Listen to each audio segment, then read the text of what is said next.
So you requested a deep dive on this whole reclaiming masculinity thing. Uh-huh. And you've been looking into men's rights stuff, Mm. particularly the red pill perspective. Right. And you wanted to unpack this book, specifically The Red Pill Revolution, A Man's Guide to Reclaiming His Masculinity. Okay. And from what I can tell, it really focuses on the challenges that men are facing today, Yeah. especially in the family court system. Mm-hmm. And I know you're interested in this idea of covert contracts and how those play out. Right. So let's see what this book has to say about all of that Sounds good. and whether there are any insights we can pull out for you. Absolutely. Yeah. Well, it's fascinating how this book kind of jumps right into the fire. Oh, yeah. The author, Conrad Riker, Okay. he uses some pretty strong language, you know? Oh, really? He compares the family court system to a modern-day Inquisition. Wow. And he argues that it's basically designed to extract resources from men. He doesn't pull any punches, does he? Not really, no. I mean, just look at some of these statistics he throws out there. Oh, yeah. He talks about the average child support payment being over $1,100 a month, alimony lasting for decades. Right. He even mentions cases where men have been driven to bankruptcy because of divorce settlements. Yeah, it can be devastating. It's crazy. And that's just the financial piece, you know? Right. Riker also argues that there's this rush to judgment in family courts Oh, really? where speed is prioritized over a fair examination of the evidence. Interesting. You know, a really thorough examination. So how does this connect to the whole idea of covert contracts that you were talking about? Well, Riker suggests that the family court system operates on a lot of unspoken assumptions Uh-huh. that tend to disadvantage men. Okay. It's like there's this hidden script that everyone's following, but nobody's acknowledging it. That makes sense. Yeah, and he argues that this lack of transparency makes it really difficult to challenge decisions that might be biased, I see. you know, to really get a fair hearing. He even includes anecdotes about men who were denied custody, Yeah. despite being the primary caregivers. Right. It almost feels like he's saying that fatherhood is being systematically devalued. Well, that's a key theme that runs throughout the book. Right. Riker argues that men are caught in this double bind, Mm-hmm. where they're told to embrace traditional masculine traits like strength and assertiveness, Right. but then they're shamed or ridiculed for actually exhibiting them. Yeah, it's like society is sending these mixed messages about what it means to be a man these days. Exactly. Yeah. And Riker introduces this concept of the soft man, Okay. who's basically been stripped of his traditional masculinity. Interesting. He's concerned about this decline in male leadership and purpose. Mm-hmm. And he ties this back to the erosion of traditional gender roles. So it sounds like he's making a connection between these societal shifts and what he sees as a crisis of masculinity. Oh, absolutely he is. Yeah. And he even points to the rise of feminism and Marxism as factors that have contributed to this shift. So for Riker, reclaiming traditional masculinity is about more than just personal fulfillment. It seems that way. It's about pushing back against these larger ideological forces. Right. Wow. And he really emphasizes the importance of men stepping up, Okay. embracing their roles as providers, leaders, and fathers. And this all ties back into the family court system, right? It does. He seems to see that as kind of a key battleground in this larger cultural war. Definitely. He argues that family courts often fail to recognize the importance of involved fatherhood for children's well-being. He's got some pretty strong opinions about shared custody, doesn't he? He does. He advocates for shared custody to be the default, arguing that it's in the best interest of the children to have strong relationships with both parents. I see. You know, he sees the current system as biased against fathers, Okay. and he believes it needs a major overhaul. Pretty radical stance. It is. Wow. Yeah, he's definitely not pulling any punches. So we've talked about the financial burdens, the rush to judgment, and this idea of a hidden script, Right. and now this concept of the soft man and the erosion of traditional gender roles. It's a lot to take in, but it sounds like Riker is painting a pretty bleak picture of the state of masculinity today. He's definitely sounding the alarm bells. But is it all doom and gloom, or does he offer any solutions? Well, he has a whole section on what he calls the red pill prescription, Okay. where he outlines specific steps men can take to reclaim their masculinity and navigate these challenges. All right, so let's dive into that in the next part of our deep dive. Sounds good. Yeah. And it's not just the legal stuff, you know? Right. Riker really gets into the psychological and emotional toll this all takes on men. Yeah. He argues that being separated from their children, you know, often unjustly in his view, It really contributes to the mental health crisis that men are facing. That's a powerful point. I mean, he cites those statistics about male suicide rates being so much higher than women's. Right. And he links that, at least in part, to this sense of loss and alienation that a lot of fathers are experiencing. Absolutely. And he goes on to say that men are often told to just man up, Oh, yeah. you know, like suppress their emotions, Right. which just makes the problem worse. Of course. And he argues that men need healthy outlets for expressing their emotions Yeah. and building resilience. Okay. He talks about the importance of things like brotherhood mentorship and physical activity. You know, it's interesting because you mentioned earlier being interested in how societal institutions have changed. And Riker really seems to believe that men need to create their own support systems, almost like a counterculture, to push back against these harmful societal messages. Yeah, it's like he's calling for a return to a more traditional sense of masculinity, Okay. where men support and guide each other. Exactly. And this leads into his whole call to action, right? It does. He doesn't just want men to sit around and complain about the situation. Yeah. He wants them to actively reclaim their masculinity. Yeah, absolutely. He lays out several concrete steps that men can take. Like what? Well, he's a big advocate for physical fitness. Okay. Not just for the physical benefits, but for the mental toughness and discipline it cultivates. It's like he sees physical strength as a metaphor for reclaiming a sense of agency and control in your life.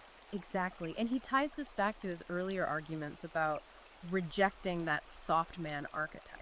You know, he wants men to embrace those traditional masculine values of strength, resilience, and leadership. And of course, this all connects back to his views on fatherhood. Right. He believes that men need to fight for their right to be active and involved fathers. He's very critical of what he sees as a bias against fathers and family courts. And he argues that men need to be aware of these covert contracts that he believes are at play. Right. He encourages men to really understand their legal rights, to advocate for themselves, and to challenge the system when necessary. He even dedicates a whole chapter to what he calls spectral evidence, where he talks about the complexities of custody battles and how children's testimony is often used against fathers. Right. It's pretty intense stuff. It is. He argues that children can be easily influenced or manipulated, Yes. especially in high conflict divorces. Sure. And that their statements should be treated very carefully. Okay. He believes that parental alienation is a real problem, Mm-hmm. and he offers some strategies for fathers to protect themselves. It sounds like he's saying that men need to be proactive and strategic in navigating the family court system. Absolutely. It's not enough to just be a good dad. You have to be a savvy advocate for yourself and your rights. That's definitely the message he's sending. Wow. And he connects this back to his broader point about reclaiming masculinity. Okay. You know, he believes that men need to stand up for themselves and their children, Right. and that this requires a certain level of assertiveness and a willingness to fight for what they believe in. He's definitely not afraid to call things as he sees them. Is he? Not at all. He's really urging men to wake up to what he sees as this hidden reality, Uh-huh. you know, where traditional masculinity is under attack. Right. And men need to fight back to reclaim their rightful place in society. It's a bold perspective for sure. It is. And it sounds like it's really resonating with you. It is. I think he's tapping into a lot of frustrations that men are feeling today, Mm-hmm. particularly those who feel like they've been marginalized or silenced by the current cultural climate. Yeah, it's interesting because you mentioned wanting to understand the history of our institutions before they were captured, as you put it, by feminists and Marxists. Right. Riker really seems to echo that sentiment in this book. He does. He believes that there's been a systematic effort to undermine traditional masculinity and to push an agenda that he sees as harmful to men and to society as a whole. So what does he propose as a solution? Is it all about fighting back and reclaiming what's been lost? He definitely advocates for men to take action, but he also stresses the importance of personal growth and development. He talks about the need for men to become more self-aware, to develop their emotional intelligence, Right. and to build strong, supportive relationships with other men. It sounds like he's trying to strike a balance between the traditional and the modern. Yeah. He wants men to reclaim those core masculine values. But he also recognizes that the need to adapt to the changing times. He's calling for a kind of evolution of masculinity, Okay. one that embraces both strength and sensitivity, Interesting. both action and introspection. That's a good way to put it. He's not just promoting a return to the past. Right. He's trying to forge new paths forward for men. Exactly. And he believes that this path requires men to be both warriors and healers, Wow. protectors and providers, leaders and mentors. There's a lot to unpack there. There is. It's not a simple message. No, it's not. But it's clearly one that's resonating with a lot of men. He's really challenging men to step up and become the best versions of themselves, both for their own sake and for the sake of their families and communities. This deep dive into the Red Pill Revolution has been really insightful. Yeah, We've covered a lot of ground, we have. from the challenges men face in family courts to the broader societal forces that Riker believes are contributing to this crisis of masculinity. Right. And, one thing that really struck me was how he connects the dots between all these different aspects of men's lives. Like, he doesn't just focus on the legal and societal challenges. Right. He also digs into the psychological and emotional side of things. Absolutely. Like when he talks about the traditional role of the father Yeah. as protector and provider being undermined. Right. He suggests that this emphasis on softer, more nurturing qualities in men has left a lot of fathers feeling confused and unsure of how to navigate their roles. It's almost like he's saying men are being pulled in these two opposite directions. Yeah. On the one hand, they're told to be strong and assertive, but on the other, they're expected to be sensitive and emotionally available. He calls it a double bind, Yeah. and he argues that it can lead to a lot of anxiety, depression, and, just a sense of failure. And he doesn't let the media off the hook either. Oh, no. He has a whole chapter called The Media's War on Men, Right. where he argues that the media often portrays men in a negative light, reinforcing these stereotypes Yeah. and contributing to this whole attack on masculinity. Like how fatherhood is often depicted in sitcoms and commercials. Oh, yeah. The bumbling dad who can't do anything right. Right. He also criticizes the media's coverage of things like domestic violence and sexual assault, arguing that it often ignores male victims. It's interesting, 'cause this ties back into his point about feminism and the erosion of traditional masculinity. Exactly. He sees the media as complicit in this shift, actively promoting a worldview that he believes is harmful to men. Yeah, he argues that the media is constantly pushing these narratives Right. that portray men as either fools or predators. Wow. And he encourages men to be aware of this bias and to challenge it whenever they see it.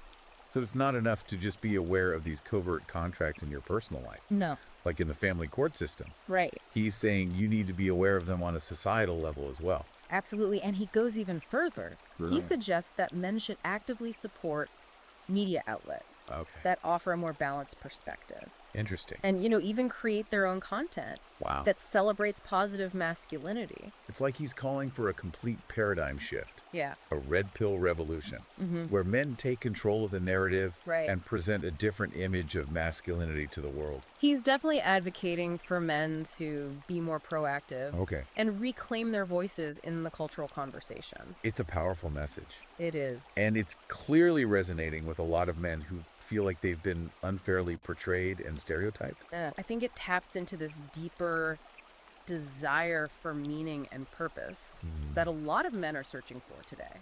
And this brings us back to your initial interest in understanding how institutions have shifted Right. and how those shifts have impacted men's lives.